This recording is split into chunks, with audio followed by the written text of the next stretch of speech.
Hey there, hi there, ho there. Testing, testing, 1, 2, 3. Testing, testing, 1, 2, 3.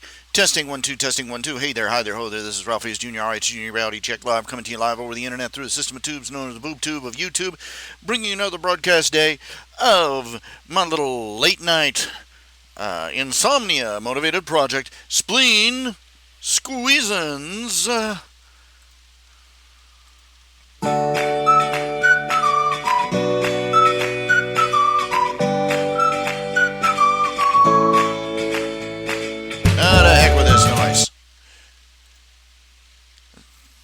Let's get some tunage. Let's get some music. Let's get some tunage here. Thank you. I want to say a big thank you right now to, let's see, Monster Fluff Music for allowing me. I went to their channel. I asked very carefully, letting me play in the background their live stream, their gaming music radio, no copyright sounds, dubstep, trap, EDM, electro house. It's NTS24 live stream over on Monster Fluff Music, MONSTAFLUFF Music. It is very kind of them to allow me to broadcast this in the background so we have some little tunage and so on. And since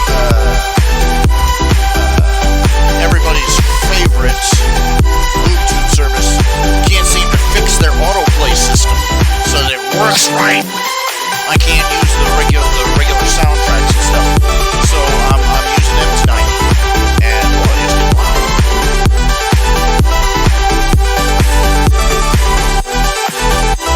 I'm trying to turn this down a little bit. I have to turn this down. Okay, I don't know if anybody's out there. I'm so lonely. I'm so alone. I'm all alone and afraid. I also seem to be suffering brain damage from a stroke or something, judging from the way I'm talking. I don't know where that voice came from. It must have been a zephyr of Robin Williams passing by. I just do not know what's going to happen with that guy. It just... Oh, Robin Williams, why did you have to leave so soon? You told me that I was in my 70s. You still left too soon, damn it. Get back here. Alright. As you note, I have a shiny new opening graphic here. Spleen Squeezins actually managed to make my background transparent. Art! Right now I'm talking into the void because we have grand channel audience of one person watching. And thanks to the way that the YouTube system works, that one person is me. So I'm going to keep blathering on like a flaming idiot until somebody logs on. And then I'll proceed to make possibly the worst live stream broadcast in history. Once again. Where are we going with this? What are we planning on doing? What are we going to be talking about? Who are we going to offend? How many social justice warriors does it take to round up torches and pitch torches? That's when you're in too much of a hurry for pitchforks and torches. The pitch torch from Blamco. Sorry, we got places to go, right?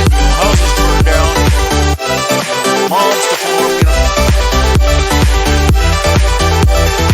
We are a society that is too obsessed with efficiency and speed. You say, how can that be a bad thing? Well, let me put it this way: haste makes waste. I used to work at a Krispy Kreme donut shop.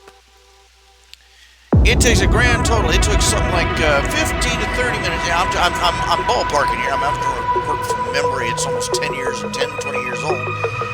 It took about 15 to 20 minutes to go from raw flour to glazed donuts. Okay, they had an automated machine that and it was across conveyor belts of donuts that we had to produce constantly. Why do we have to produce them constantly? Because nobody could wait for a dozen donuts. That is how I feel when the mirror shows me a stranger. Donuts in the round. Shh!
like butt.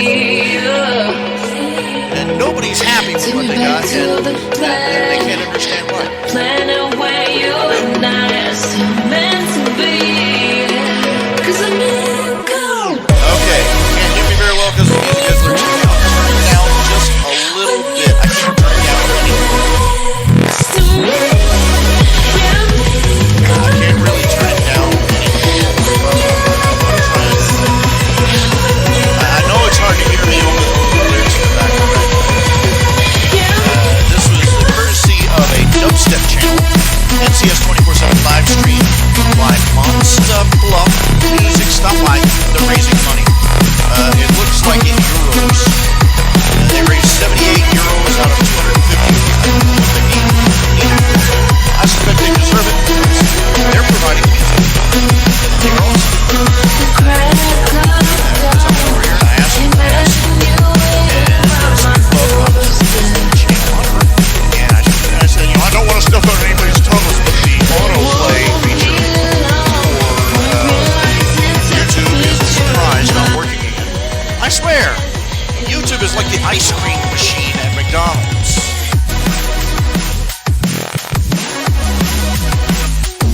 It is not working. So I went to this 24/7 and it says 24/7 no copyright sounds, all one word. And I'm going, am I walking into a trap? And I come in there and I ask him, you know, please tell me, you know, I just don't want to be cheating nobody.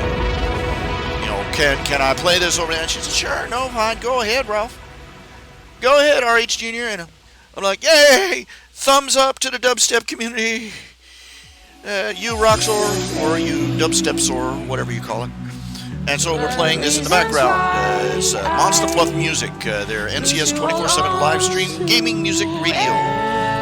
No copyright sounds, dubstep, trap, EDM, and electro house. I couldn't begin to tell you what these things are. I couldn't begin to guess what those things are. Never. I would never know.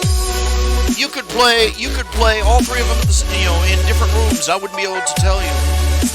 I'd be wandering around. I'm an old fart. What is this? It's peppy. I like it. It's very zippy. I like the graphic. They got a graphic of the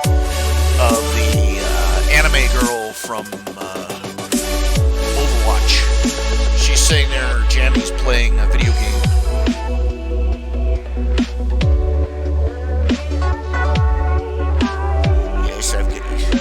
Yes, I've got a crush on an anime girl. Kiss my butt, you know. All right. It's funny though. You look at these anime girls and they're, oh, she's so cute. Oh, she's so cute. She's adorable. She's everything. If you saw her in real life, you'd be like, ah, the eyes. Have you seen Battle Angel Alita, the movie? They use CGI to make the actress's face look more like the anime character. Great big honking headlight eyeballs. And your brain's going, back off, man. There's something wrong here. Shut up, it's an anime girl. A real live anime girl. And she just ripped out your spleen. Yay. Oh. Okay, let's see here. Yeah, the YouTube's usual audio library of music for content creators is not working right there. For some reason, their autoplay feature, some people it's working for, some people it isn't. And I'm like, how bad do you have to bugger up the system? How bad do you have to bugger up the system so that it only works for some of the people? You know, when I do something, when I break something, you know, nobody is going to work with it. You know, I break my toaster oven, nobody's going to be making toast. No matter who they are, and you're wondering, you know, is this some sort of conspiracy? If you came across somebody that oh, I'm sorry, you know, and you go in there and say, hey, make some toast. And you go in there and you try to make the toast, and the toaster only burns the toast for you. But everybody else, I didn't have any problem with it.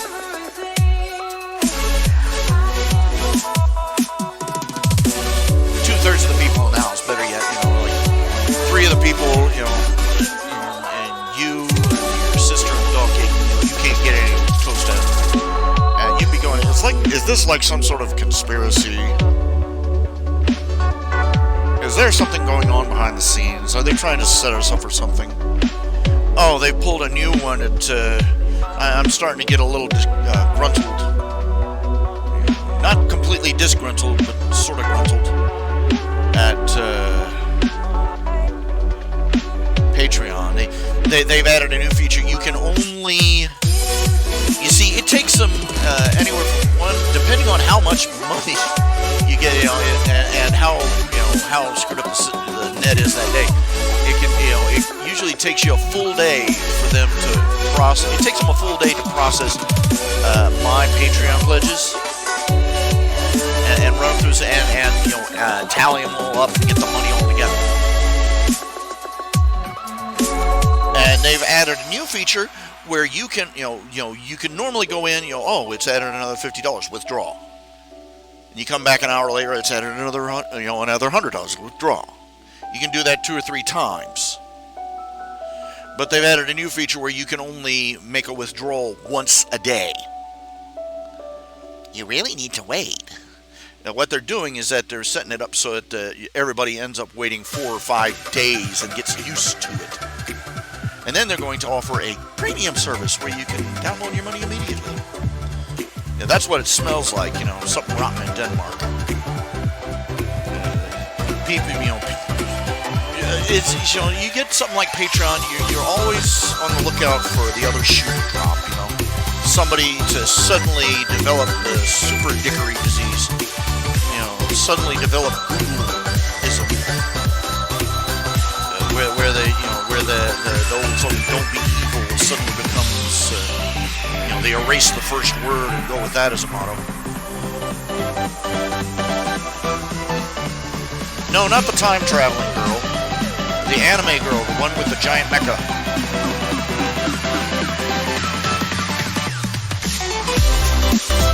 Yes, I know they made one of the characters.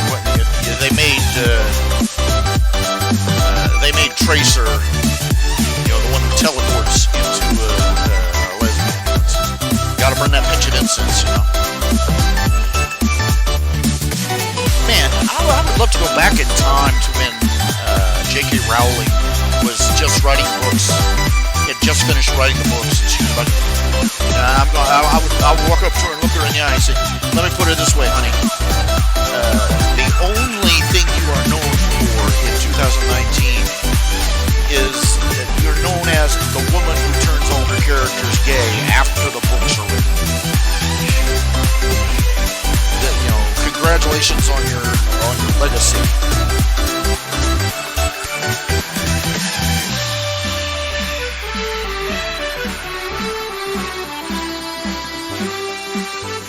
Patreon, they're offering a service. They're making it easy. They're generally making it easier for content creators to get to promote the idea of donating. Frankly, people want to throw money in the hat. They're more likely to throw money in the hat if they can throw the money into a trustworthy looking hat. And having a big company like PayPal makes people more. I remember how people reacted when PayPal first came out. Like, I ain't gonna trust no online banking thing.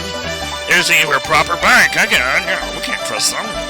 But after months and months, and then eventually years, PayPal is the most trusted pay system out there. It might as well be the only one, frankly. And Patreon is they're still just basically they're new on the block, but they provide the same service. There are people out there they've got it set up so that you can make pledges and donations and stuff without Patreon, but they have to make the page set up themselves.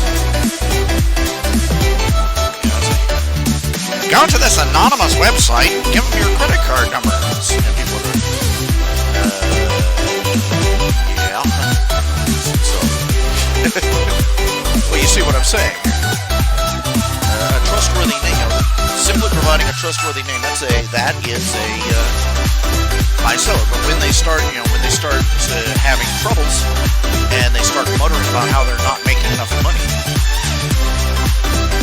and they start, whispering on the side about, quote, offering new services, that's making people jittery. They've lost a lot of people who have decided to,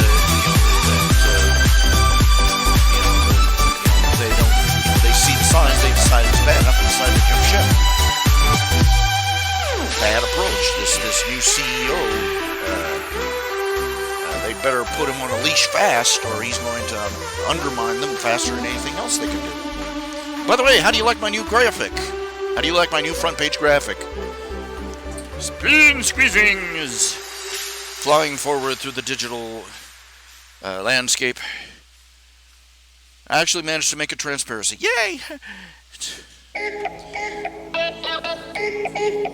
I've been fiddling around with a couple of graphics programs trying to edit the animated GIFs I have together and various other things.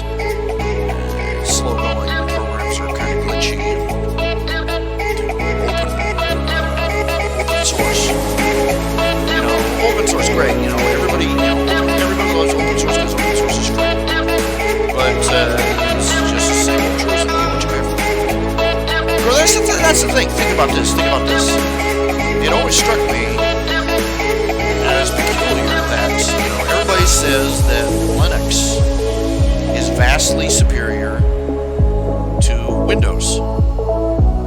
They keep saying, "Oh, it's vastly superior to Windows." And as far as I know, correct. Think about it. They have a vastly superior system that they are offering for free. You understand what I'm saying? For free. And it cannot compete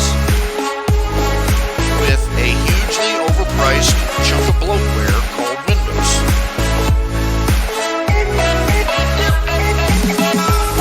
Why is that? Economic principle. If you don't pay something, you're less likely to trust it. It's just human nature. There's all sorts of little quirky human nature things like that in the study of economics, like luxury factor. After a certain point, if you drop a price too low, people will not trust the product. In fact, certain products you have to go higher before people will start buying. Fur coats, for example. If somebody offers you a fur coat for $5, you'd like, how long am I going to be dusting it for fleas?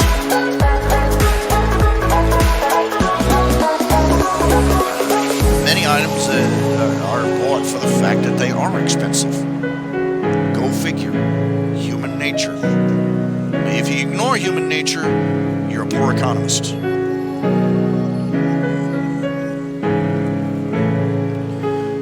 I don't understand, I really don't understand what people consider economics boring.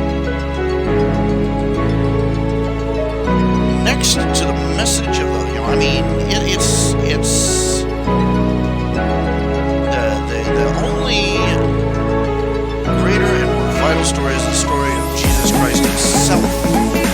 Okay? More fundamental to human nature, more important.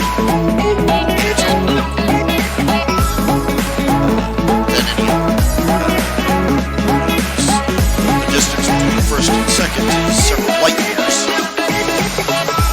The importance of the message of Christ and Calvary being lightened, but this message of economics is a message of human nature.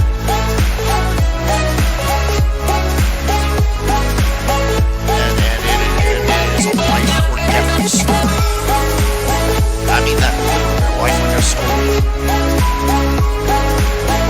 The thing is, people hear me start talking about, for instance, the fate of any fiat currency, and I can almost hear them, tuning me out, pulling on the earphones and turning on them whatever it is they listen to, and shutting me out. They're uninterested. They don't get this. You don't get the point. Is that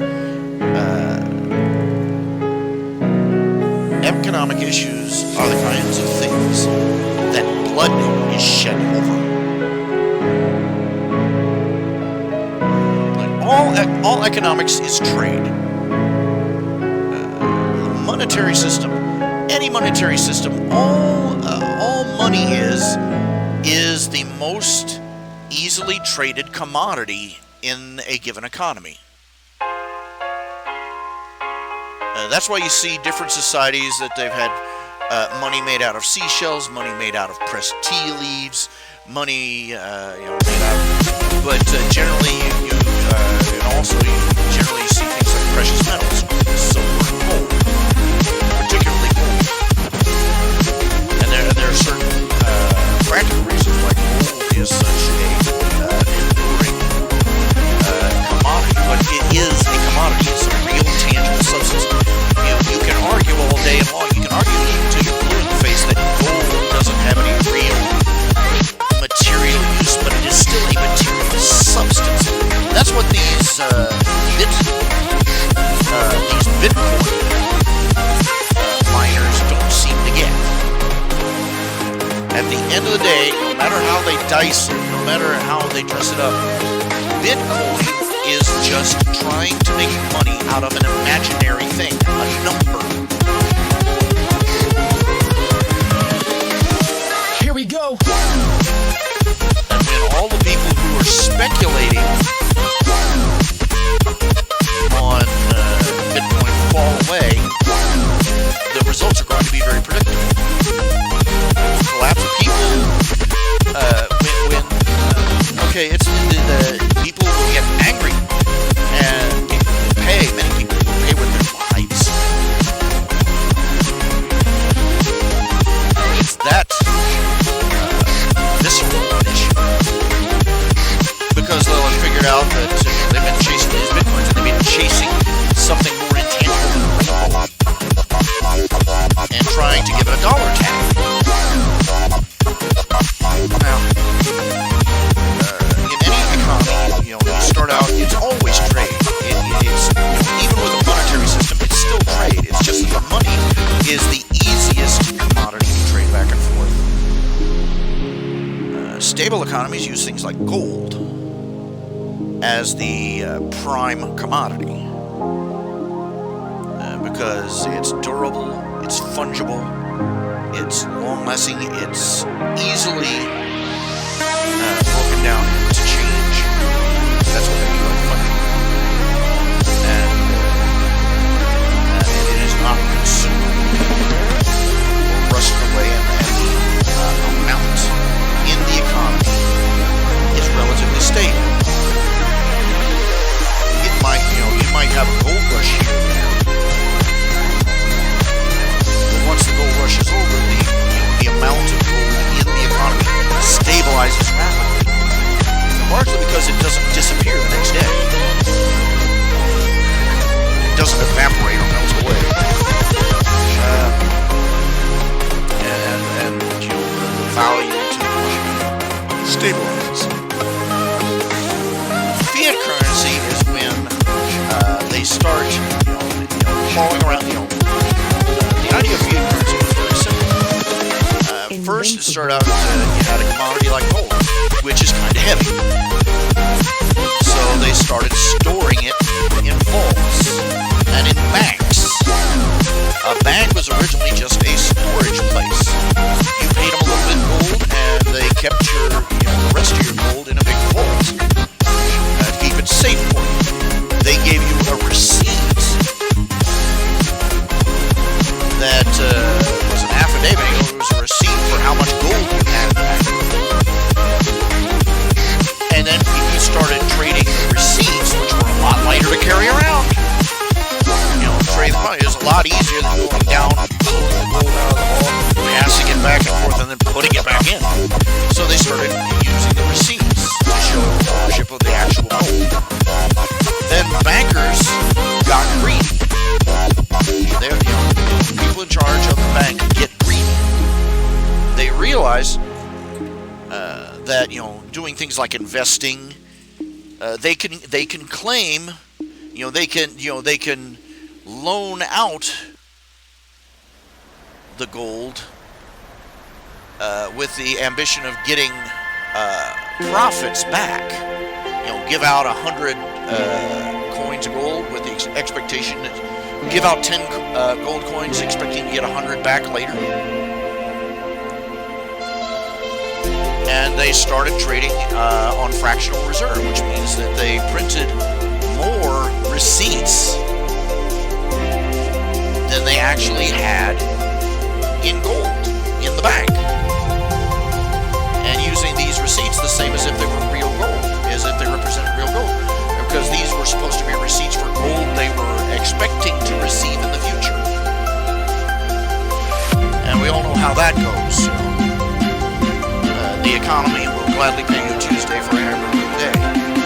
And they started trading back and forth, and they started printing more and more money, and eventually they decide, the bankers will decide, and they will collaborate with forces in the governing body,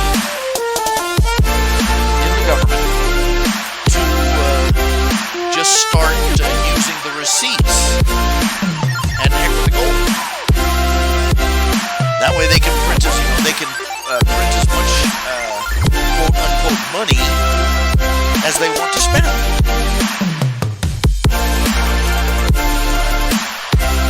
And in short order, the economy gets flooded with fiat currency, paper bills, hot metal coins, and then it goes on and the fake money piles up deeper and deeper and deeper, while the actual wealth, the land, the buildings, the factories, the companies, the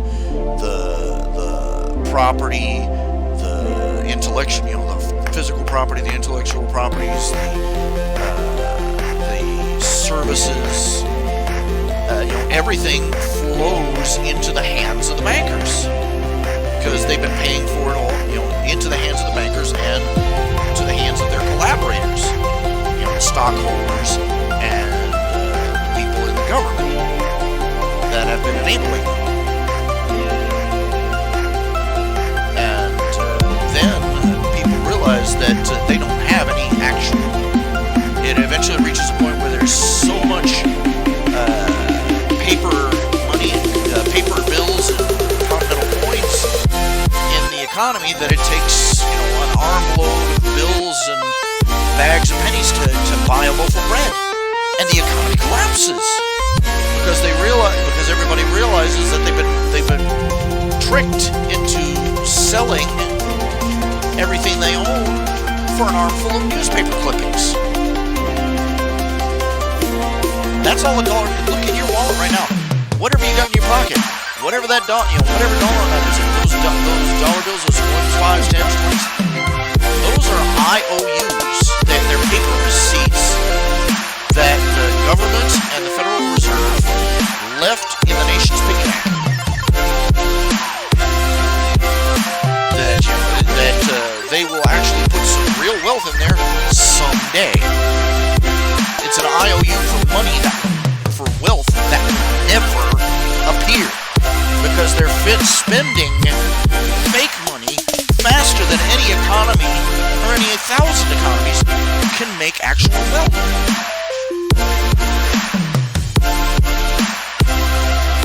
And everybody hears me talk about this, and I can almost hear you.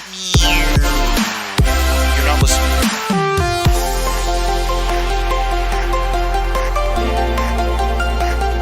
It doesn't matter if you're talking a nation of millions or a small town. What happens when people, in the most material sense, in the most physical flesh and blood sense, what happens when human beings discover they have been cheated?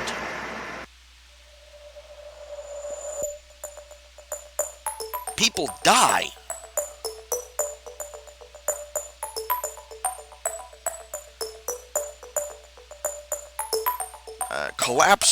Collapse of social order, riots, wars, anarchy.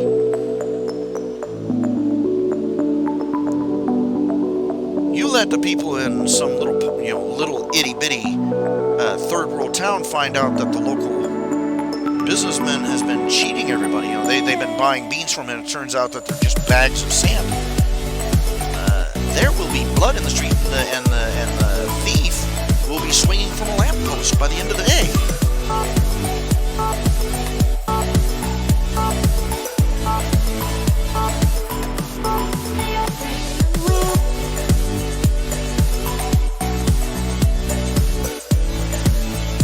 Why do I play music? Why do I play music? I have got this music as low as I can possibly turn it.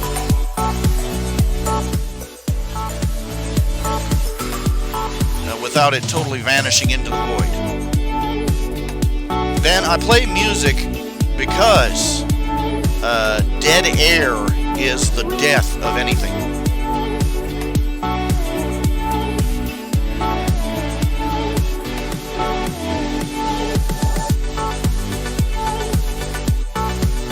There, is that low enough? Is that quiet enough for you? Now I'm going to get everybody else. Everybody else that comes into the channel is probably, I guarantee you, they're going to complain, we can't hear the music. I've got it as low as I can. Now I'm going to repeat this. It's courtesy of this music is courtesy of Monster Fluff Music. Their gaming music radio channel. No copyright sounds. Dubstep, trap, EDM, electro house. It's the only stuff that I could find that I could play, and I've got live confirmation that I have permission to play this stuff. Hey YouTuber, how is the music in the background? Can you hear me speaking clearly? Oh yeah, that's what I'm talking about, Mr. Cartoon. Yeah, but people think I'm joking. People think I'm exaggerating. People think it won't happen here. It happens here all the time. It's always on the small... It happens all the time on the small scale. There are people every day of the week. There is somebody out there who gets conned or cheated or ripped off, and they go and tear somebody a new butthole. There are police reports being filled out on this kind of thing every day, and everybody seems to think that human nature will not prevail on the large scale as well as the small.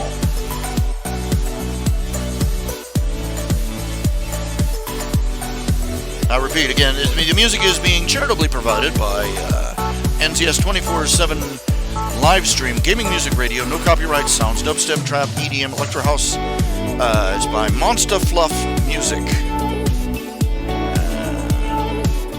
It's their live channel. It's European apparently because they're raising money in euros. Ta-da! Ta-da! And how do you like my new header? Is it shiny? Is it shiny? I know, I love it. There, I changed the graphic. No, I'm just going to leave those letters up. I'm just going to leave them up like that. I'm just going to look at them like that. GMA Phoebe. Give me a freaking break. I can't win. Okay, no matter what I try, the music's too loud, the music's too soft, the people in the background are too, there's no music, and this channel is boring and you suck. Well, there we go. Well, I knew that, but I do what I can, Ben. I do, but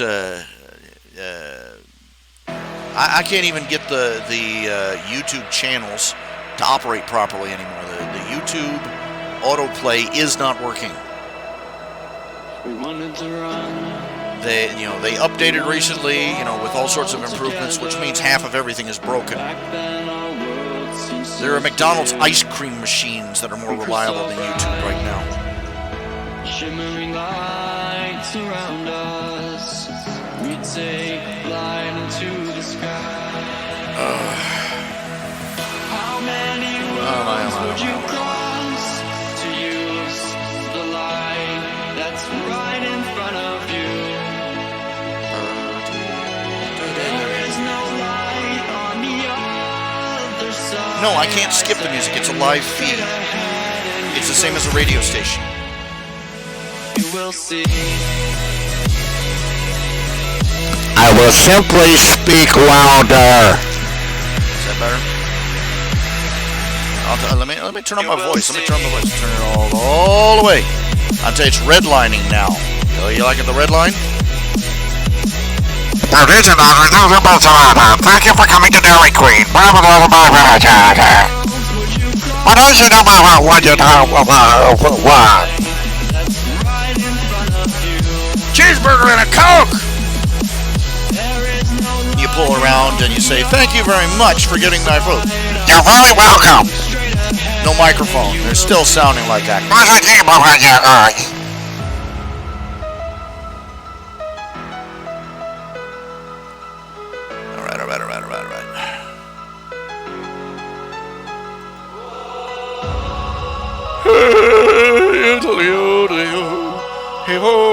Hey! I don't know what I'm doing. I don't know what I'm going to do.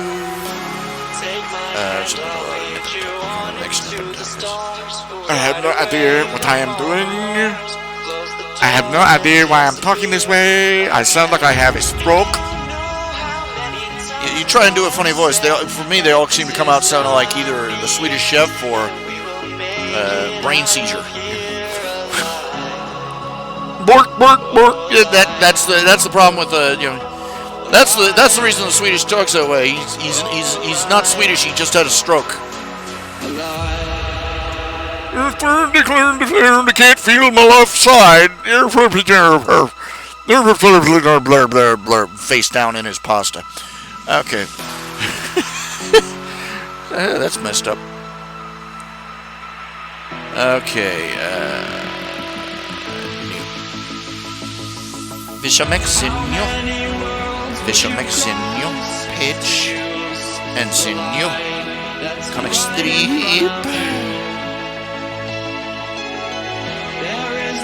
Window capture 2 is not working.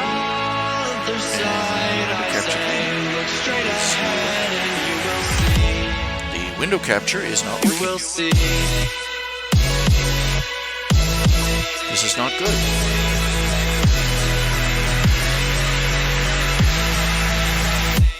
Okay, that's not good. Okay, now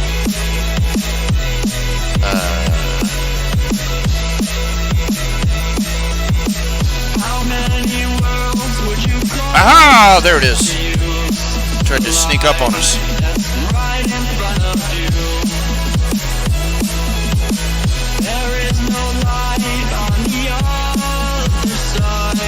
I can predict what's going to happen to a lot of them. They're going to jump aboard their planes and fly away and leave the rest of us to die. How many worlds would you cross? You think they weren't planning for that when they were building all those bunkers under those mountains? Those bunkers weren't just for nukes. Look, they've got plans in Washington, D.C. for everything, including an invasion from Canada and an invasion from Martians. They probably got a plan for an invasion from Canadian Martians. Or Martian Canadians. I remember the fade in your eyes. Mars needs women, eh? I'm lost in space, floating away. I don't know where that came from. It just came out. What are you doing? Nothing, just screaming. Okay, let's see here. Get this. Started. Get the frames, and we do the frames, and we do the little squares. You know, the reason I switched over to doing it this way is because I got tired of working that. I got tired of working that tiny, thin little newspaper comic strip, especially since I'm never going to be in a newspaper ever again. You know, I actually, for a while there, I actually started contacting all the little local papers, little weekly rags that small towns publish. You haven't got any comics. Oh, we're dirt cheap. What do you say? And you're like, nah, they didn't even bother responding.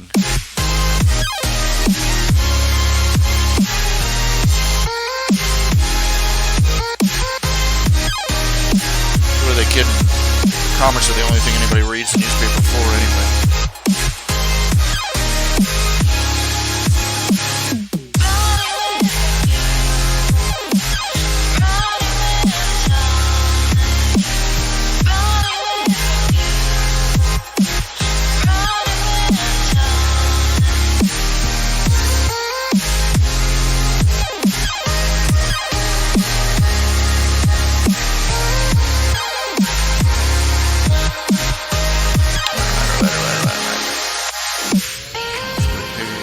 Got the white background. We got this here. We got this and a little blue thingy and the green thingy and the thingy with the thingamajiggies. Things with the thingies. Thingies.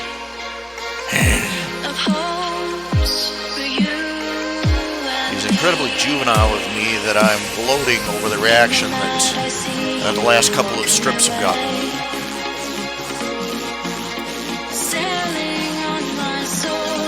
Finally hit pay dirt on the controversy issues.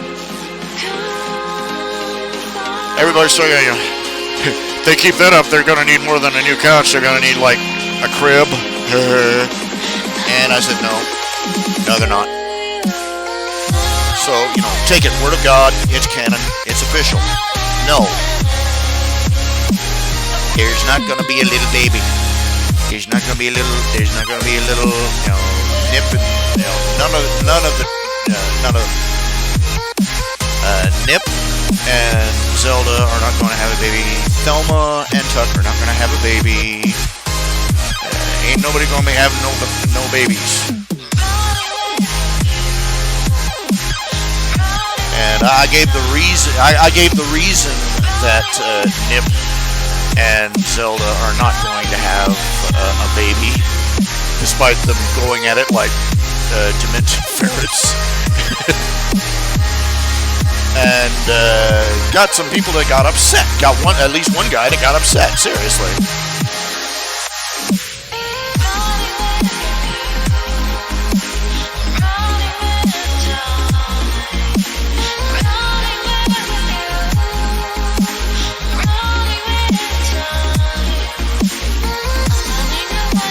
He's like, I don't believe in birth control. I mean, basically, I revealed that Nip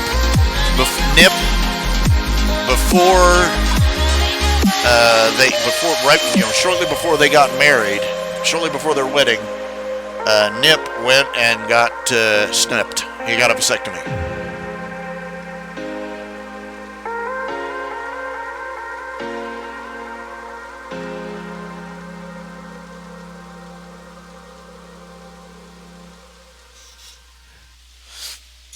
And they're all like, "What?"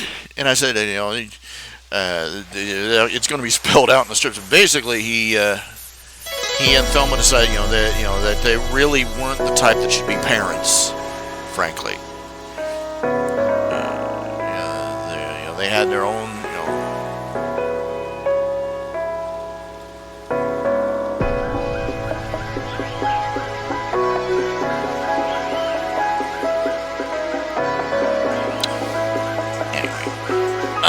just a second.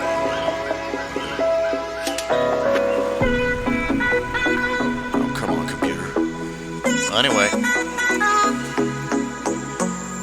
basically they say, Zelda was anxious about the whole birth thing, and both of them are in very demanding and, to some extent, very risky careers, particularly Nip. And they didn't feel, they sat down and they didn't feel that either of them was mature enough, at least not at this time, for the foreseeable future, to be a parent.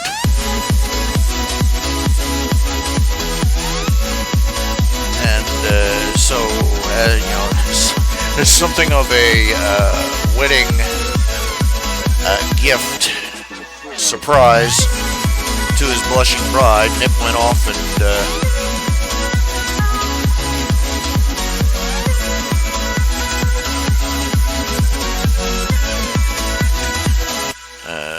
had the surgery done.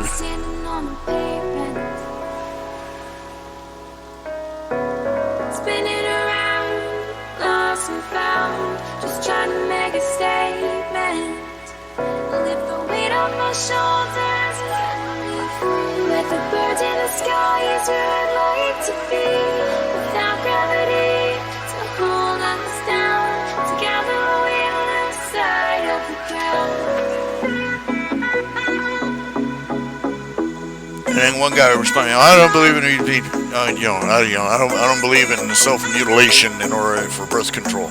And I'll point out, 2 little inch-long incisions and a couple of tied-off little tubes doesn't really qualify as mutilation, especially as vasectomy can be in many cases reversed.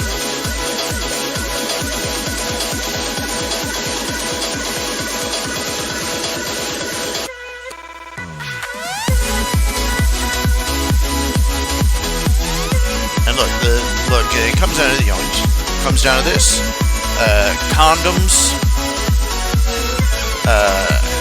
break and slip.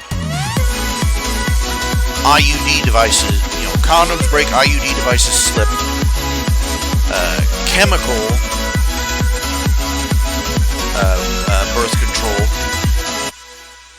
products have their own problems, and they don't always work perfectly either. There are many women out there that were on the pill religiously and have more babies than a Catholic family, and him getting a little snip was the safest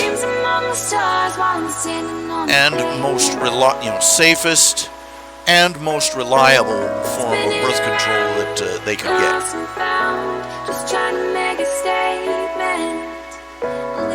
Possibly, not exactly the most comforting procedure to go through, but a lot less demanding on, it was a lot less demanding on him than it would be for Thelma to be constantly worrying about whether or not she was on her birth control pills, or them worrying that the condom they bought had a leak in it, or any one of a number of other problems. And this way, it's birth control that they're not going to leave behind on a vacation.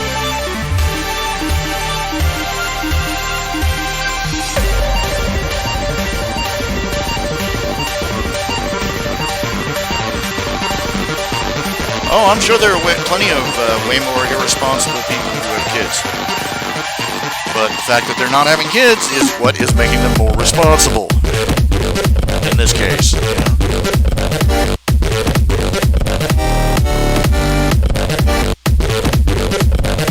Also, 5 words. Giving birth to a porcupine.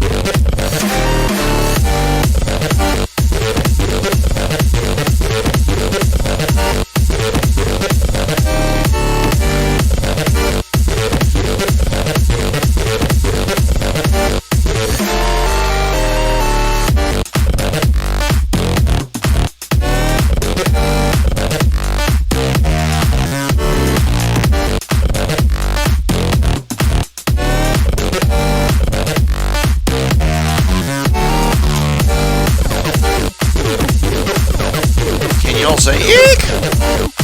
Can you imagine trying to deal with a toddler covered with with needle sharp spikes?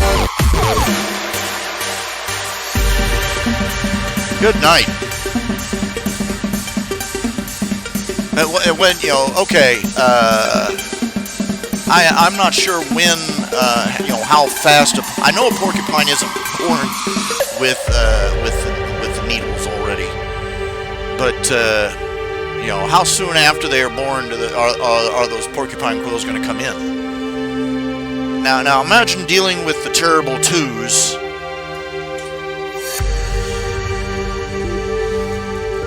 Now, also assume that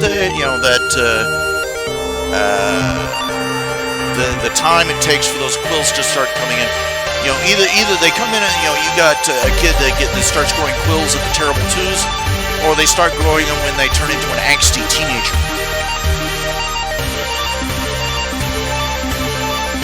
Neither one is a fun proposition.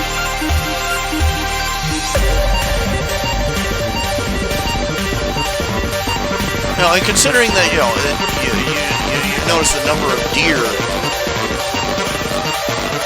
Zelda's boss is a deer. He has a rack of antlers. Deer shed their antlers. Real life deer shed their antlers annually, and they grow a new point. What is it? A new point every year. Now, what does that mean for an anthro deer who's like 30?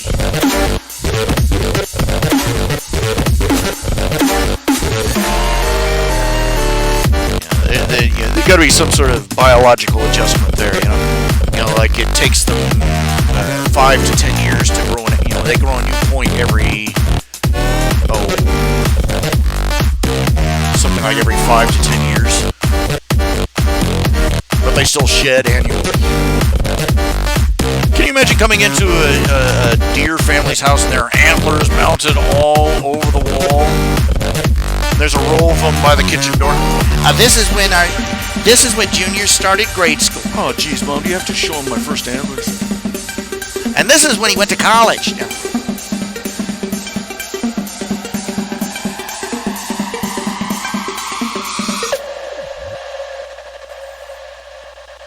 Female reindeer have antlers. That would create some gender issues. I believe female caribou have antlers too. Reindeer or a caribou walks in the store. Excuse me, sir. I'm a lady. Don't look back, we're here. Whoa.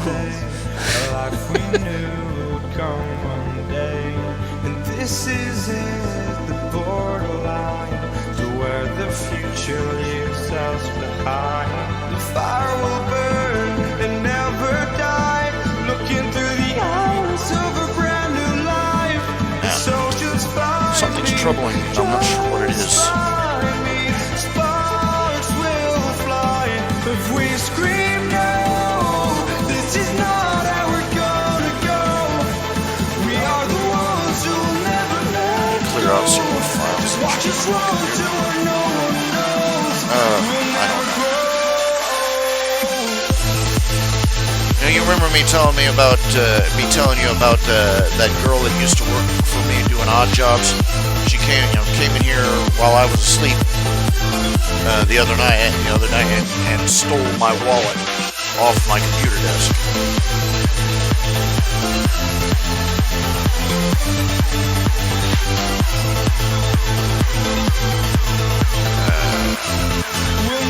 Yeah, I looked up the police report. I don't know if Vicky Thompson is Alethea Thompson's mother or cousin or sister or what. But they got a police report for Vicky Thompson being in possession of drugs and stolen goods, which included my wallet. So apparently Alethea and this Vicky collaborated together. And when I was speaking to the policeman who dropped off my wallet, I mentioned, why would she do something like this?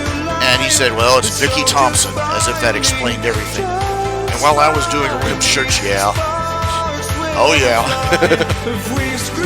There's quite a number of very interesting police reports about Vicky Thompson in this region. She's apparently earned herself quite the reputation. Oh, well, what a world,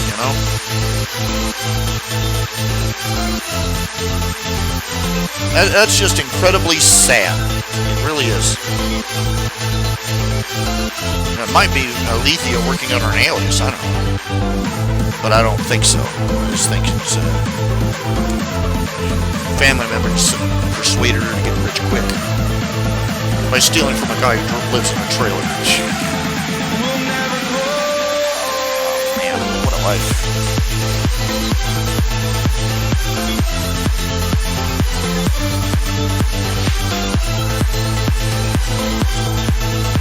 No.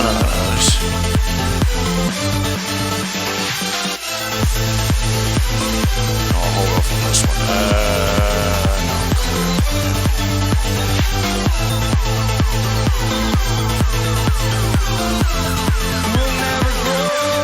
Okay, let's see. File, save as. Documents.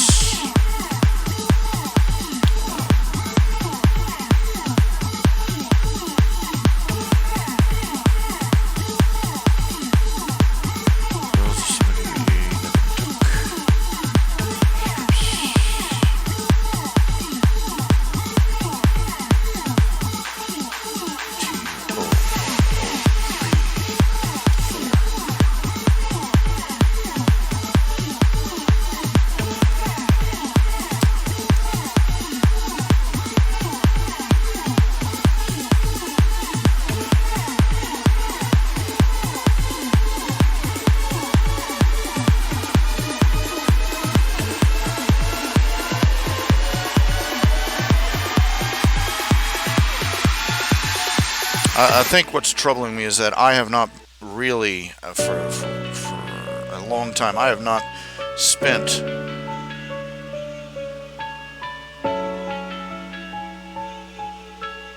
much time thinking on the things of God, you know what I'm saying?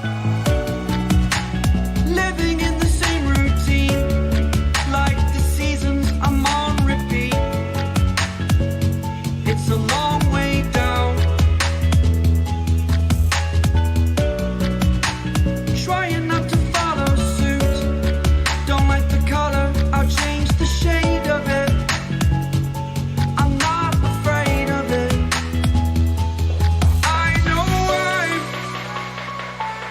I know I'm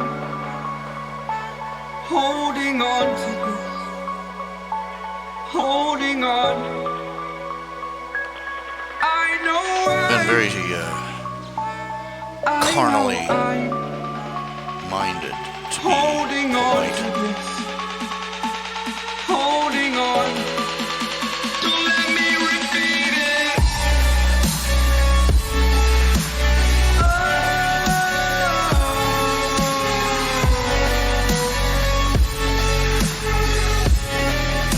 Don't let me repeat it.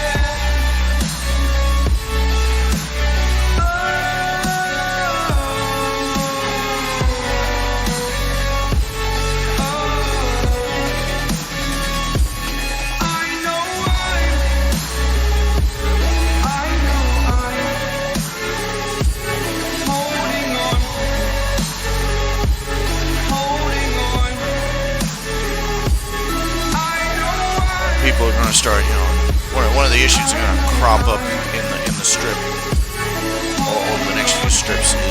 Basically, people are going to start giving Zelda grief for you have an obligation, be fruitful and multiply, and to. Fast forward a year or two. And what about my grandchildren, etc., etc., etc. Everybody's going to question her and Nip's decision. She's eventually she's just going to have to make the point: I'm a person, not a Pez dispenser. I resent, I learned to hate. Forgot your name. I gotta admit that has got to be a very aggravating, frustrating, and angering thing for a lot of young women. There are a lot of women who regret not having children when they were young, but not all of them. And I'm sure that a lot of women, even if you have regrets about a decision, sometimes, even a good decision you're going to have regrets about. I know I'm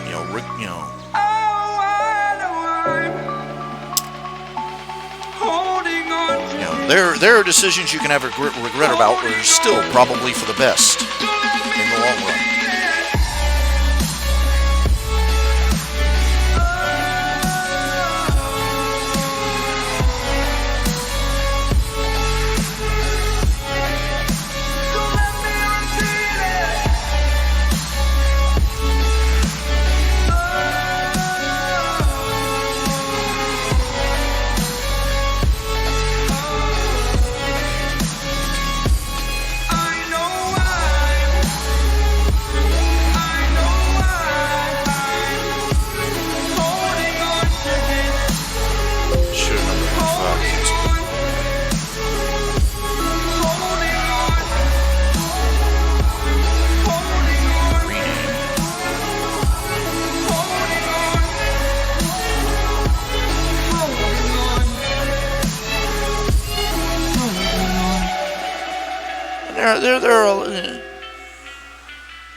there are many issues that I can see eye to eye with on women, but the so-called feminist issues.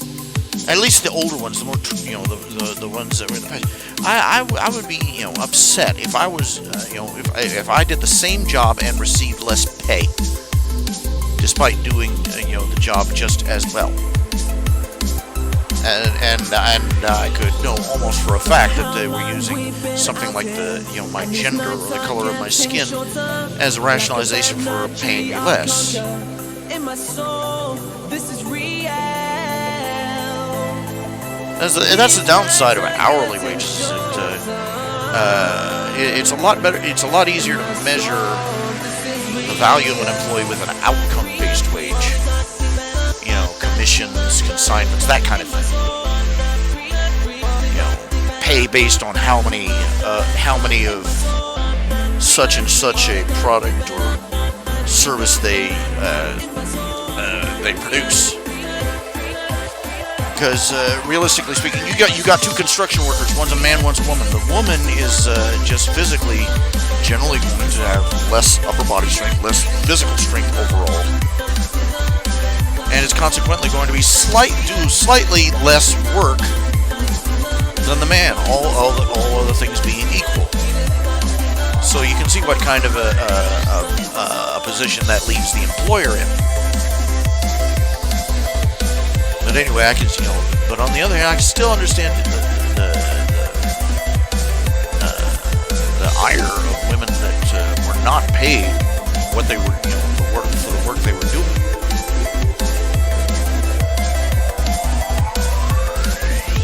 Nobody likes to be underpaid. Nobody appreciates it. Nobody in their right mind thinks it's fair, or just, or right.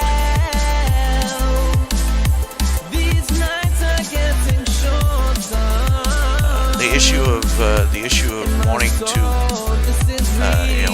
not wanting to just be popping out babies all the time. Considering what I've seen, about what I've learned about birth and what an ordeal it is, what a strain it is on the woman, and the risks that come with it. Yeah, that alone, I could see, maybe, if I were in their shoes, I'd kind of want to put off popping out a little junior version of myself too.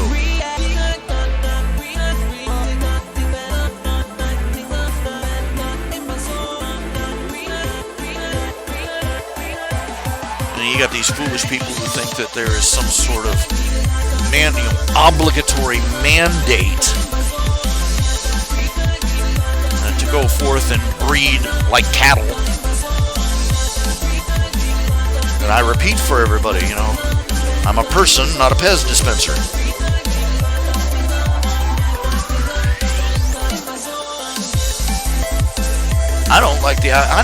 Look, a lot of young men are getting a lot of bullcrap pressure from the right, from the conservative right.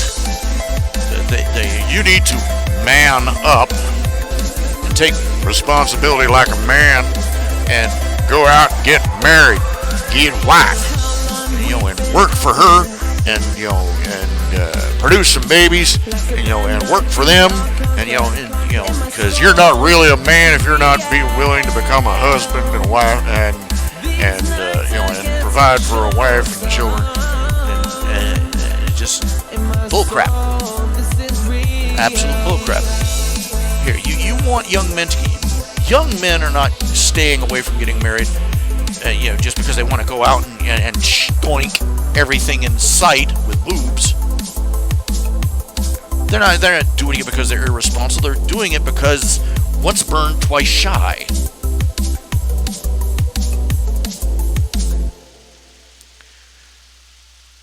I hate to point out the obvious. We live in a culture that is virulently misandric in many ways, and in established ways.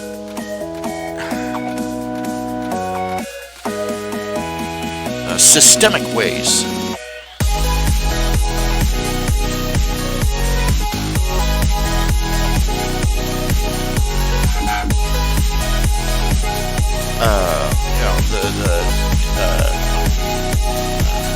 Men. I could run down the list. Men. Most military deaths are men. Most suicides are men. Most divorce cases are filed by women. Yet, the men are the ones who lose everything.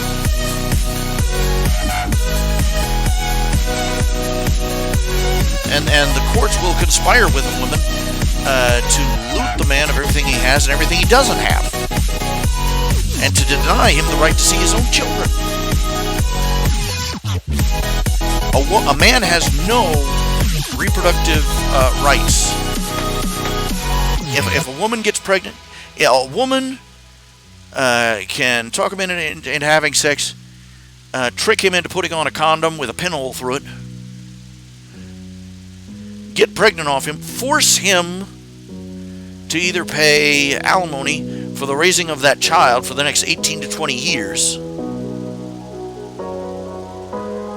or force him to finance the murder of his own baby. Men are nothing, by the law, men are nothing more than piggy banks and sperm donors for women.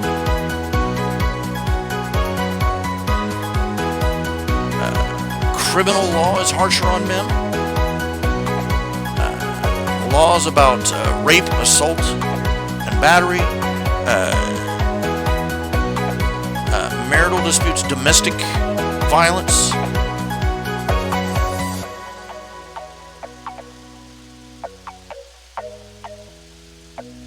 A woman who gets battered is a lifetime movie event. A man who gets battered by a violent woman is a comedy routine on Saturday Night Live.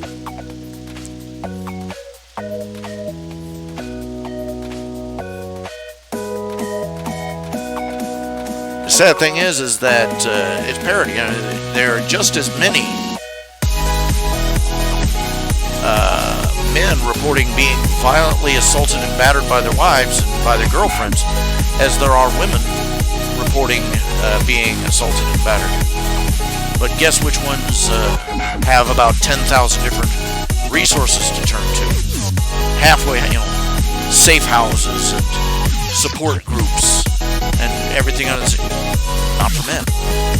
There's almost nothing for men.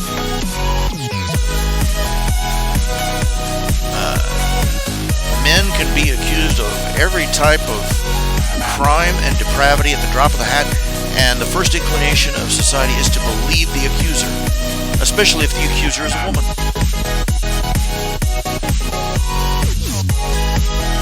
If you're a woman sitting on a park bench, watching a bunch of kids play in the park, you're just a woman who's taking a break from lunch. If you're a man sitting on a park bench watching the same thing, you're a pedophile.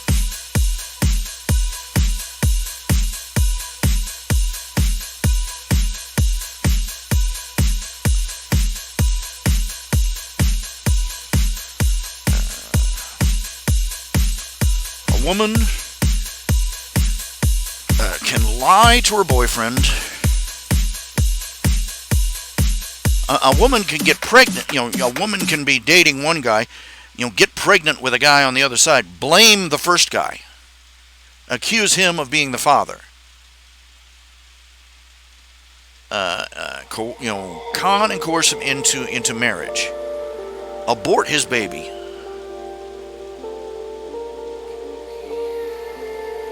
stick with him for like 2 or 3 years until she's pretty sure that he's not going to get rich, then take him for everything he has in a divorce court, run off with the pool boy. Take the children, take the house, take the car, take everything. And then expect him to fund her lifestyle while she's boffing the pool boy in what used to be his bed. Gee, I wonder why men aren't lining up double file to get married these days.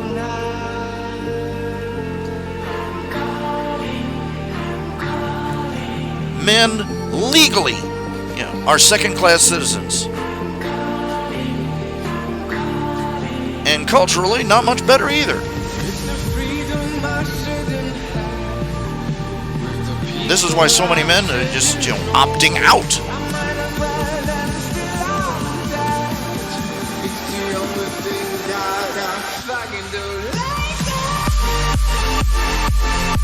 I just find it just so fascinating how everybody else has a plan for you, and not a thought in their heads about what maybe you might want, or that maybe you're thinking, this doesn't sound like such a hot deal.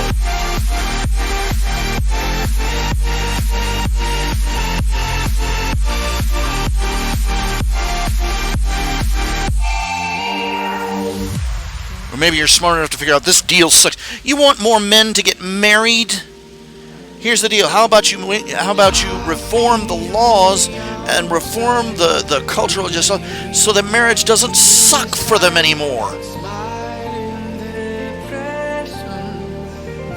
How about that wild and crazy idea?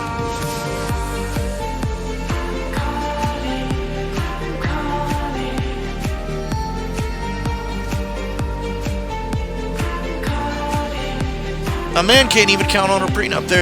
They've established there are courtrooms out there that you present. The man gets hit with a divorce. He presents the prenup, and the judge can just throw the prenup out. A legally signed contract, which is supposed to have the binding force of the law, and the judges of activist judges are taking it. I don't think that's fair to the woman.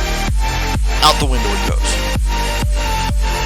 She thought it was fair enough when she frickin' signed it.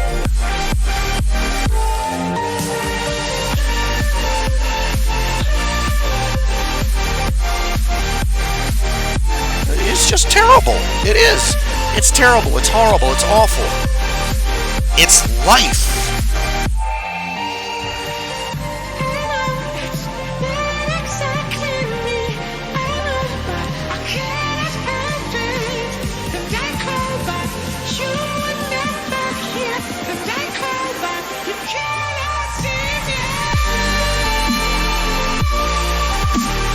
And the sad thing is that the poor bastards can't even be left alone when they opt out. They go off. They become permanent bachelors. They live in their little bachelor pad. They got they got their sofa and their video game system, and the job that's just enough to pay for what they want to do, and every force in nature is aligned against them. You got all these men, that's what was so horrible about Gamergate. This was a bunch of people that just basically, said, gamers are basically, the geeks of today. They just basically said, screw it, we're opting out of the game. We stand no chance. We're gonna go over here, download our sleazy anime movies, play our video games, and mind our own business. Could you please just leave us alone? We're not even going to try and touch the dating pool. We're just going to be over here, mind our own business, okay? And that was like waving a pork chop in front of a bunch of hungry hyenas. Because here come the social justice warriors, talking about how misogynist and man-centric and bigoted and prejudiced and oppressive the gaming community was. And the comic book industry was. And, but basically, if a man liked it, it was part of the patriarchy and had to be snuffed out.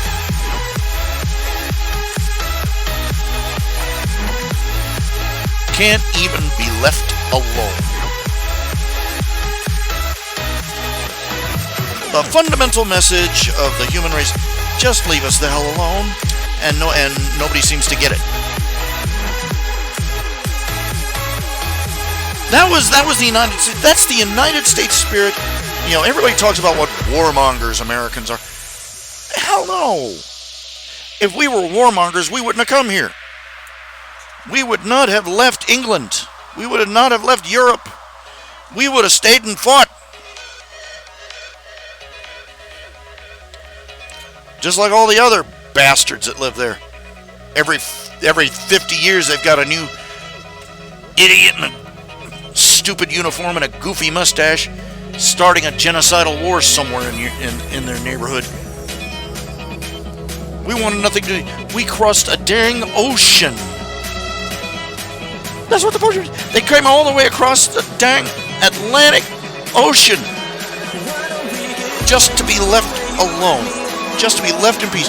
They were willing to give up civilization and live out in the most godforsaken boonies.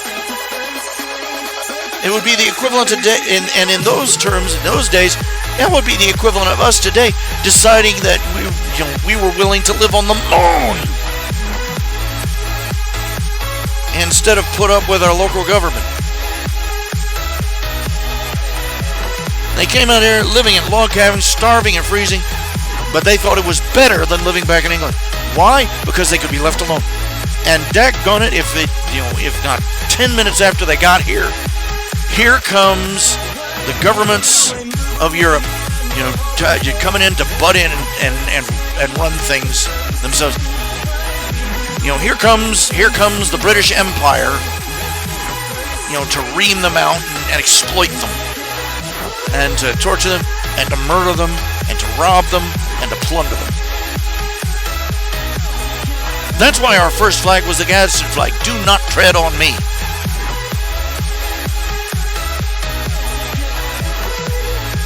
That has been, the American War, the American Revolution, the Civil War. That was the South, telling the Northern government, just leave us the hell alone. They seceded, and the North basically backed them into a corner, and it turned it into a shooting war. And then along comes World War I. We didn't want to get involved.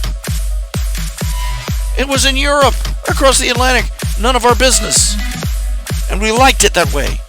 And the next thing we know, off we go to war. Because they would not leave us the hell alone. And then World War II comes. We minded our own business. We got nice and, fairly military strong.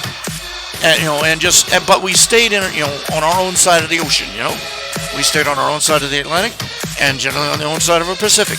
And we minded our own business. We did a little trade with the countries that were fighting the bad guys, but we didn't want anything to do with it because we were still licking our wounds from the first war that the Europeans started. And then the Japanese had to start shit. And so we had to go over there and kick everybody's ass all over again.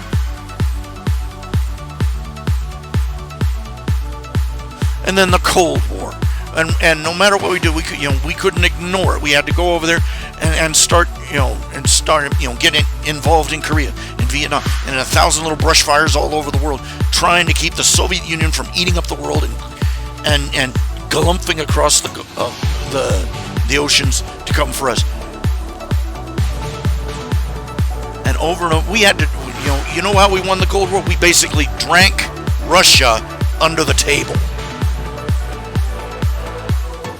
We were a capitalist nation and we could run the bar tab forever. Well, they were running on the leftovers of their own plundered countryside.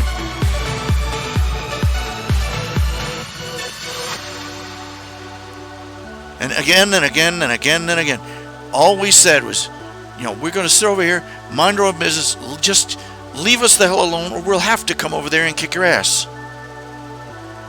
September 11th. Boom. And here we come in. We had to go in and kick ass all over the place.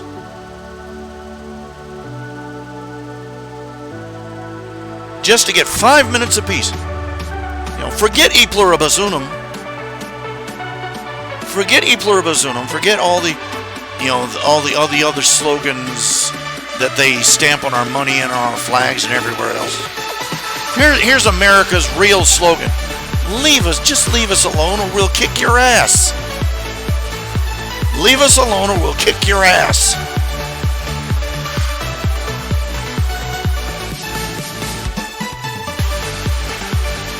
the rest of the dang world would please figure that out.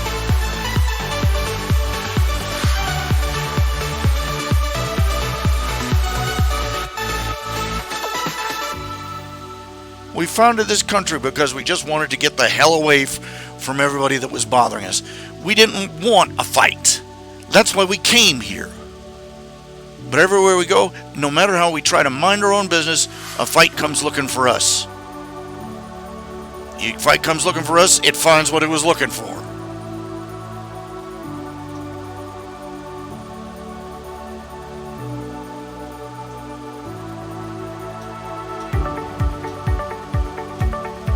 This is the message that people cannot seem to learn.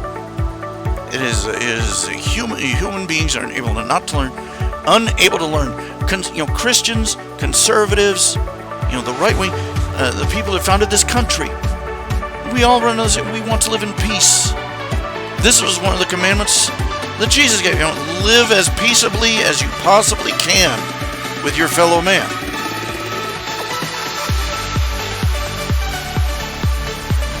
That's all we want. But everybody forgets. They look at us and they forget that his second bit of advice was buy yourself a sword.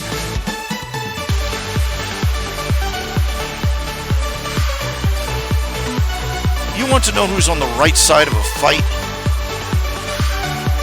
General rule of thumb. If they're the ones going, just leave us be. Just let us go over here. Leave us be. And if you leave us be, we won't kick your ass.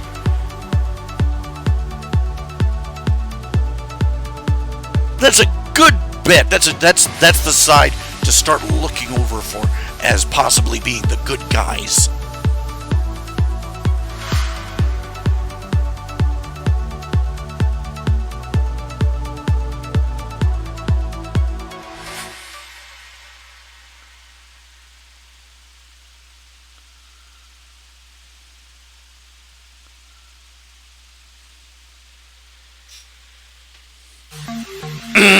Oh, goodness. Talk my throat rusty. Yes, I have volume controls. Well, I have volume controls on my headset. I don't have... I do have a way to control the volume on my mic. It is maxed out.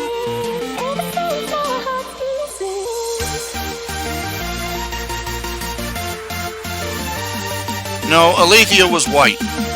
Alethea's white. Surprise. Rednecks have funny sounding names too. You racist! You're such a racist!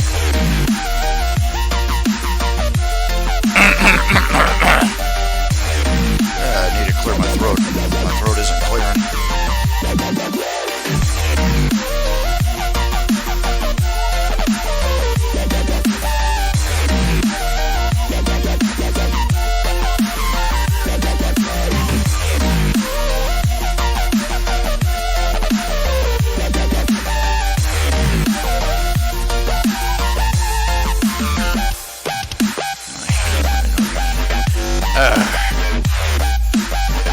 I need throat lozenges or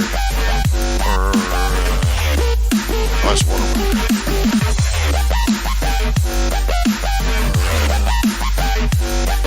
Throat spray or something. What am I looking for?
second alone. I feel the rain crashing down all around this empty town.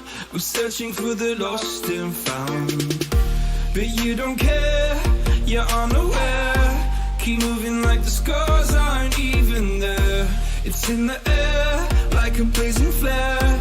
Don't stare 'cause the flames will burn us. I thought you were the one for me. That's why I gave you everything. Held you close by the stormy seas. Oh, you meant the world to me. I used to kiss your head when you cried for me. Hold your hand while the pain was over. Keep you warm by the roaring sea. You meant the world to me.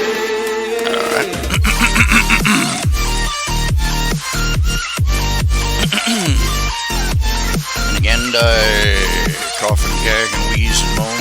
Oh, you meant the world to me.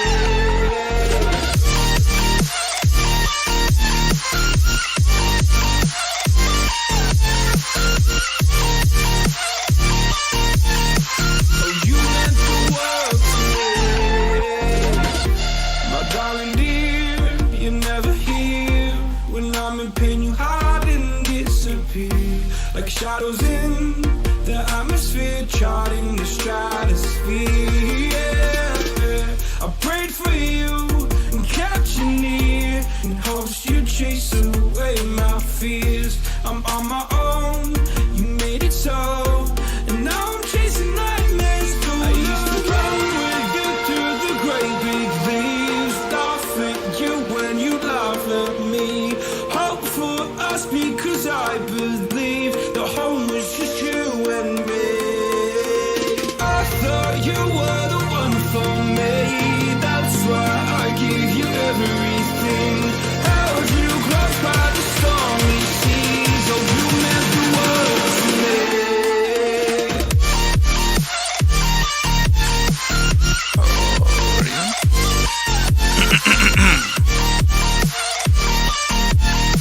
Oh, you meant the world to me. I ought to just save this particular image.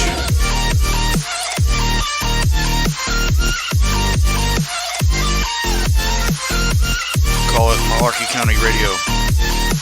Oh, you meant the world to me. What is the name of their radio station? I've forgotten the name of their radio station. That's cute. No point in blaming you, you did not know. Oh, I thought you were the one for me. That's why I gave you everything. Held you close by the stormy seas. Oh, you meant the world to me.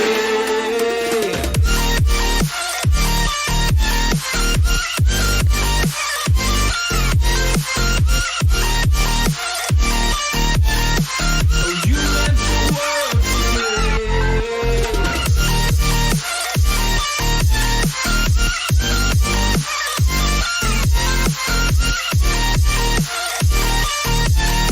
Oh, you meant the world to me. Oh, I'm gonna do this on my own. No point in blaming you, you did not know. Oh, I'm gonna do this on my own. No point in blaming you, you did not know. I thought you were the one for me. That's why All right, I gave you let's do it. everything. Held you close by the stormy seas. Oh, you meant the world to me.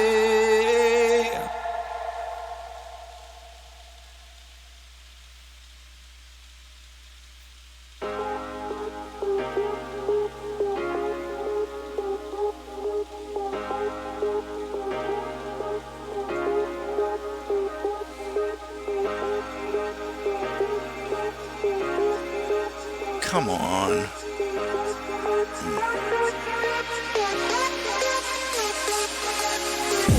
All the memories and all the days we've spent together. You feel it so the soon.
quick. I'm just doing a quick pencil sketches right now, just while the ideas are flowing.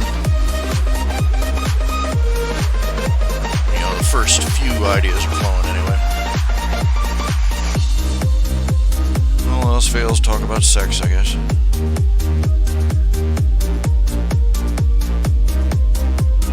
Sex, marriage, kids.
As long as I have a sketch of the idea, you know, a thumbnail at least, I know where to begin.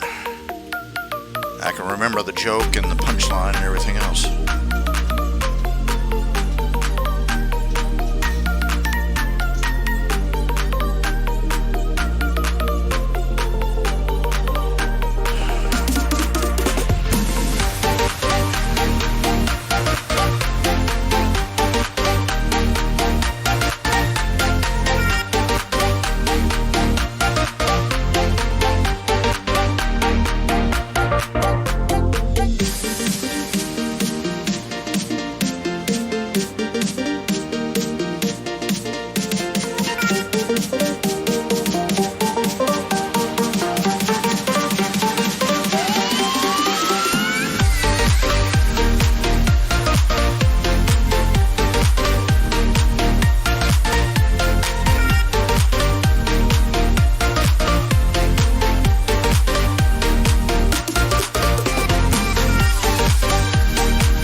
You know, I keep getting told that I keep putting the antlers backwards on the deer.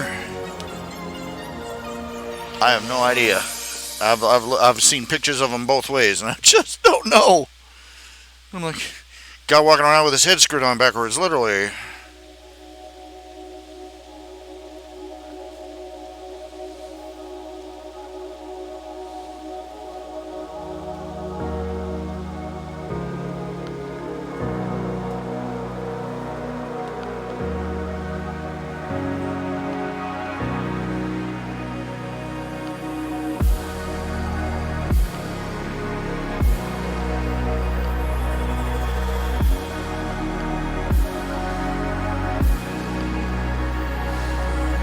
I believe in love, I believe in honesty.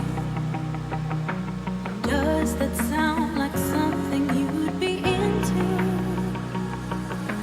I believe the truth can be reality. Will you roll with that? 'Cause I want you to. I'm stuck in trying to find a way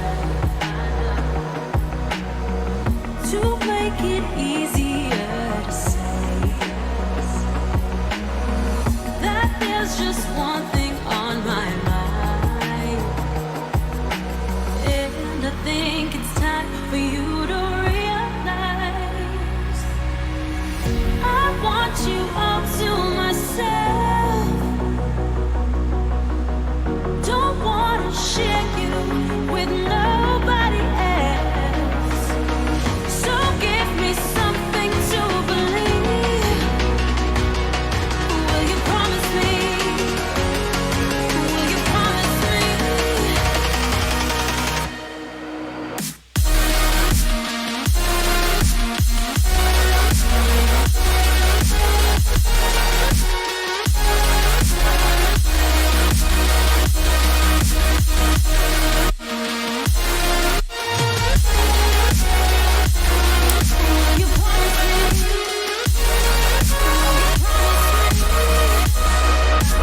I am not a stranger to excuses. Burned me once or twice, I expect them. I just wanna know what your truth is. Will you be the one to break me out of this? I want you all to myself. Don't wanna share you with nobody else. So give me something to believe. Will you promise me? Will you promise me? Yes.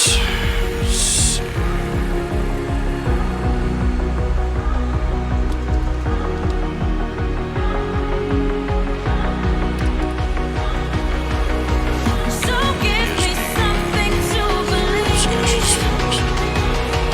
Will you promise me? Will you promise me?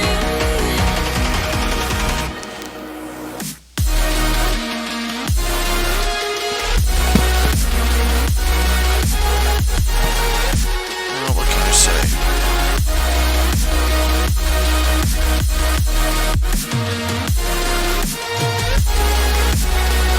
Forever Free Brony is taking a lot of flack for a tweet he made about trans folk.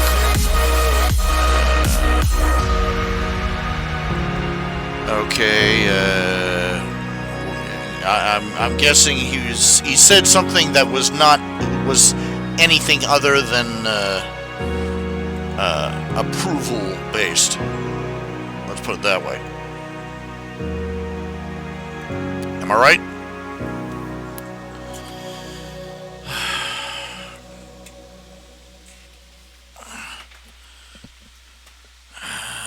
I mean, in the grander sense, I don't think we should be surprised that so many transsexual people are coming out, quote unquote.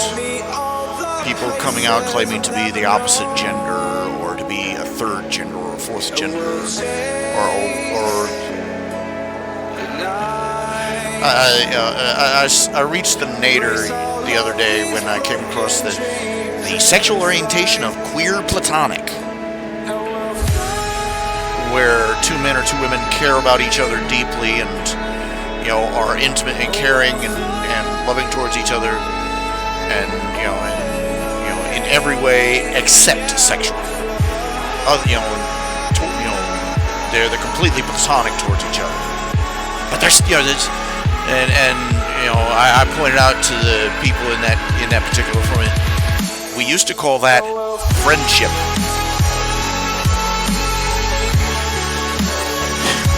And of course, crank up the sirens. They're so desperate to validate their imaginary genders and their sexual reorientations and everything else. They're platonic and they don't even desire each other sexually, and they don't have sex at all. They have nothing to do with sex, but they're still queer.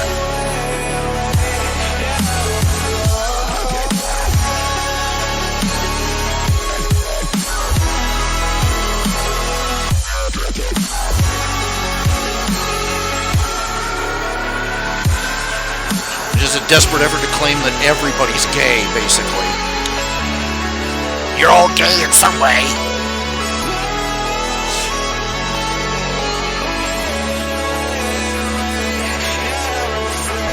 You have a male friend, that means you're gay. But I'm a woman. Doesn't mean anything. You're a man trapped in a lesbian's body.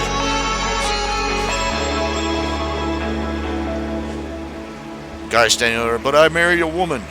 You're a lesbian trapped in a man's body.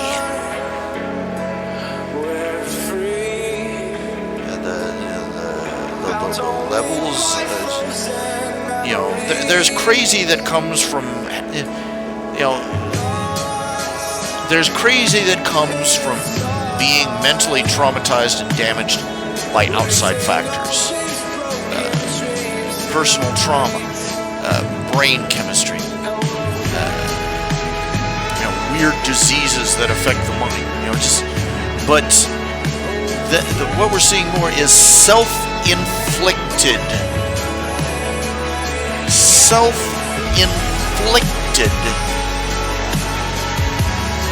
emotional and mental dysfunction.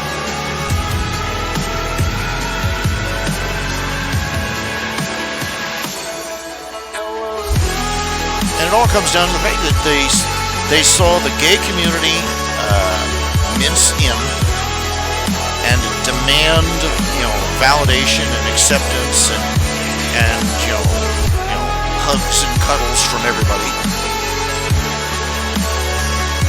If you don't say that being gay is wonderful and perfect and marvelous and special and put sparkly rainbows in the sky, then you're a hate monger. And they didn't quit until they got what they thought they wanted. And they're not going to quit even then.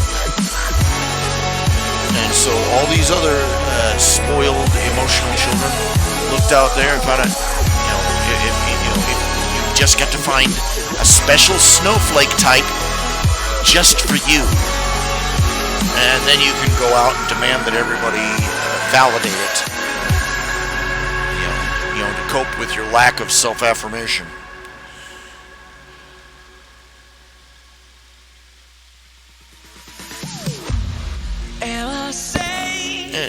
It's nothing more than can be expected. It was nothing more than what we had to expect.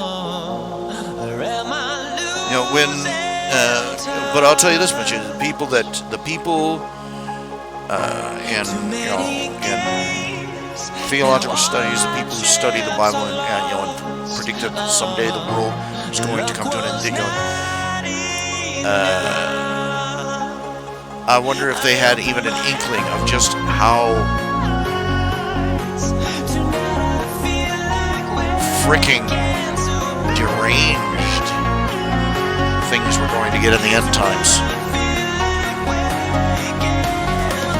I bet they could have sat there for 100 years debating over the prophecies of Revelation and never dreamed in any of them that somebody was going to try and claim that there was more than two genders. And that gender and sexual orientation were two separate things. And there were dozens of different sexual orientations, too.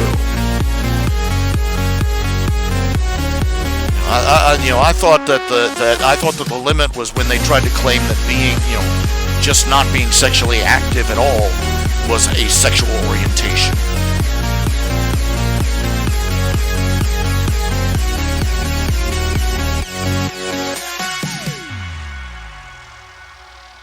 No, we used to call that apathy. Now here we stand and hover on the edge. We're just a drop in. What do they call it? Androgyny? No, not androgyny. I feel like I can't remember the word they use to specialize people who just don't have sex. save your crimes. I open my eyes. As if they couldn't conceive of people who were just not as interested in sex as themselves. Asexuality.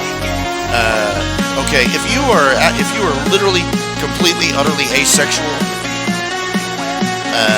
the word for that, that's like having somebody who's not interested in drinking water or eating food. That's like having somebody who's not interested in sleep. That's like it's a natural, all things taken together. Sex is a natural biological function, and if you literally, seriously, realistically, and just go and are not interested, have no sex drive, that's a sign of a problem. That's not an orientation. That's a problem. Of course, the same thing can be said about about pretty much all of the orientations they've come up with. It's not an orientation, it's a sign of a problem. It's a problem, No, it's a survival requirement for the species. And let's not kid ourselves, a tremendous amount of our biology is wired for sexual attraction. A tremendous amount of our metabolism is devoted to it.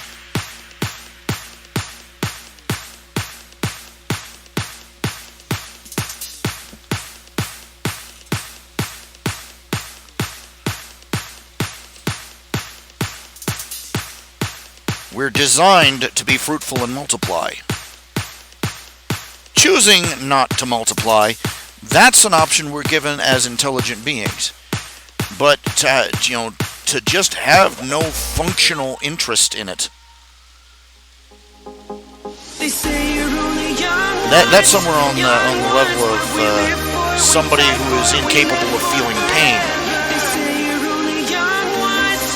or who is incapable of feeling tired or sleepy. We live for forever. Something, or somebody who is incapable of feeling certain emotions like fear.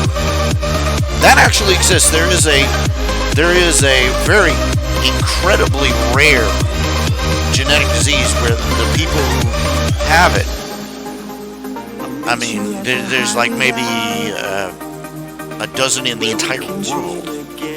They literally do not feel fear. They have the rest of the emotional gambit, but they do not feel fear. They also have other biological issues. No, I'm talking about you don't feel tired. You just keep going until your body dies. There's a reason you feel exhaustion after you work a tremendous amount. It's basically your body keeping you from cooking the tissues in your muscles.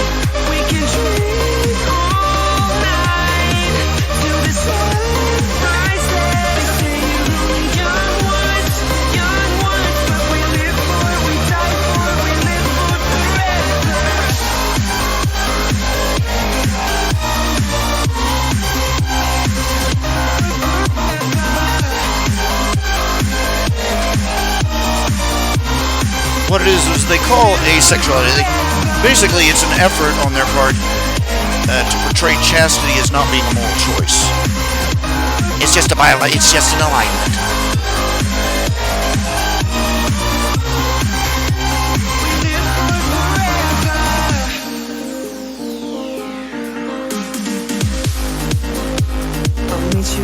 They had simple chastity is a general emphasis of somebody making a moral, ethical, practical choice. So they have to push asexuality as being alignment, as being some sort of wonderful special snowflake status, to imply that it is alignment, that there's no moral or ethical choice, because you can't have any, as far as they're concerned, you can't have anything remotely resembling a moral or ethical aspect to sex,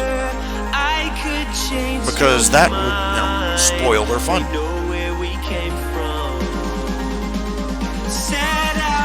They know that if they admit that people who simply do not choose to have sex are making a conscious choice, then that gets, the toe in the door for people to start questioning their choices about sex and about their sexual beliefs.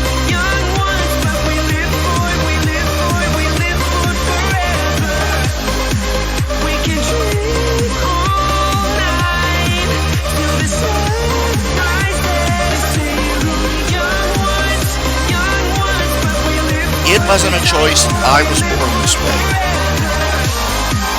That's the lie they have to keep telling themselves over and over again to continue the way they do.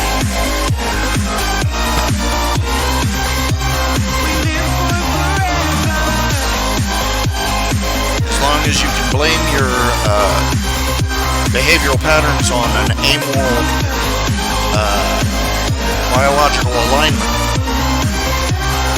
then you can dodge moral or ethical responsibility for your decisions.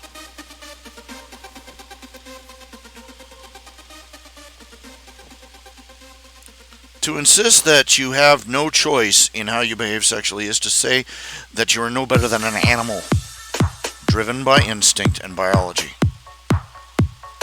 and to absolve yourself of all the other moral responsibilities that comes with being a human being. We are beset constantly by urges, wrath, greed, sloth, that we know we have to temper and control, and that we cannot simply indulge in as we please, because we don't have to argue fairly long as to whether simply yielding to wrath and punching anybody who annoys us in the face is wrong, or yielding to sloth and simply just flopping down and not doing anything and expecting people to hand feed you the rest of your life.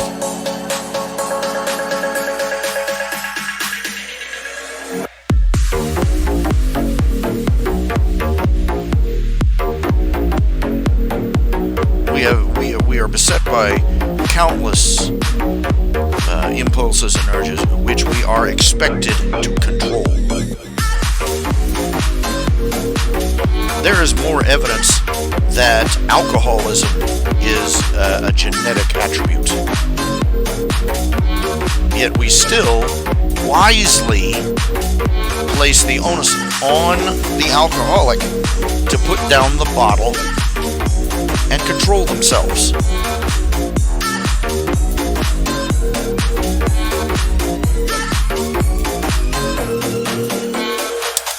If reason leads us to believe that a behavioral pattern is physically, emotionally, mentally, spiritually harmful, we are morally and ethically obligated to bring that impulse, that tendency, that desire under control. To say anything less is to be less than the chimps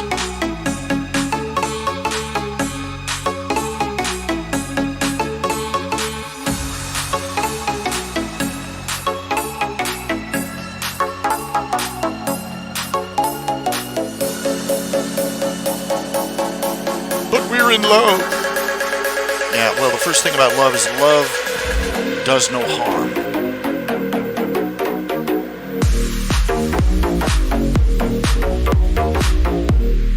If the behavior you commit in the name of love brings harm to the object of your love, then it's not love. If it brings harm to yourself, it's not love either.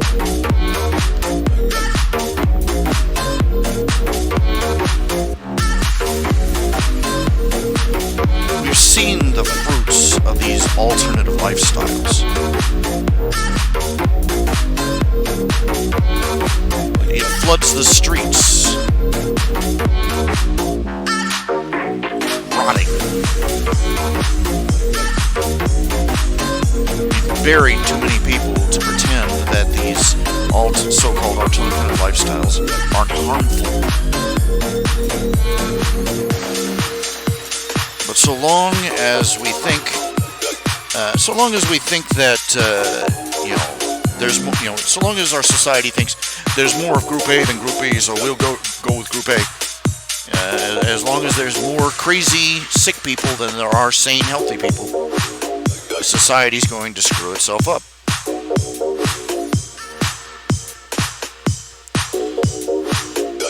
Okay, it is midnight.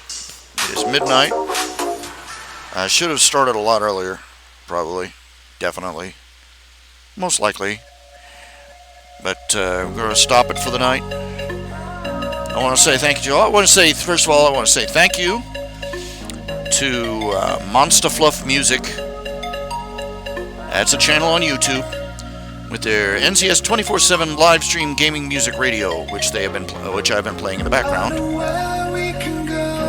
Because YouTube is working just about as well as a McDonald's ice cream machine.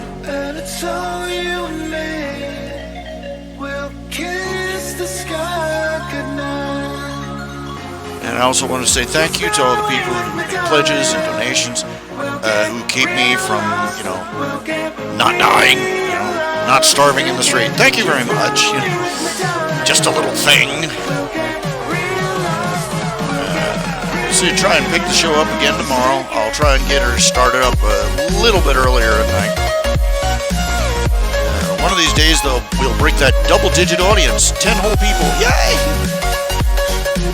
But for now, I just want to say thank you. And wish you all a good night. And say, fellow Christians out there, I am sinners among whom I am chief. Pray for me and pray God has mercy on me, and God guides me and helps me and grants me more wisdom than I definitely do not have. Now, you all take care of yourselves. You all have yourselves a good night. This has been, you guessed it, Spleen Squeezins.